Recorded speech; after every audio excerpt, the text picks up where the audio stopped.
சிவனையும் முருகனையும் நம்பணும். இது முருகனுடைய யுகம். இந்த யுகம் நீங்க முருகனை சாதாரணமா இடப்பட முடியாது.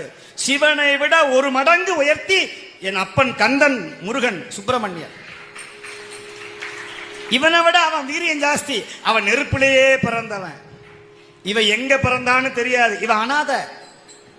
அவன் அனாதிக்கும் அனாதி, ஆதி அந்தமில்லாத ஆறுமுக கடவுள் என் அப்பன் வேளன், குகன், சண்முகன், சடாட்சரன். அவன் திருவடிய ஒரு தடவை முருகா அப்படின்னு சொன்னா போதும். குகான்னு மயில் கத்தும். குகா குகான்னு தான் கத்தும் மயில். மயில் அகவதை கேட்டீங்கன்னா குகா குகான்னு சொல்லும். சுப்பிரமணியா, கந்தா, கடம்பா, கந்தனையே சொந்தமென எண்ணி விட்டால் சந்ததமும் உந்தனருள் கூடி வருமே.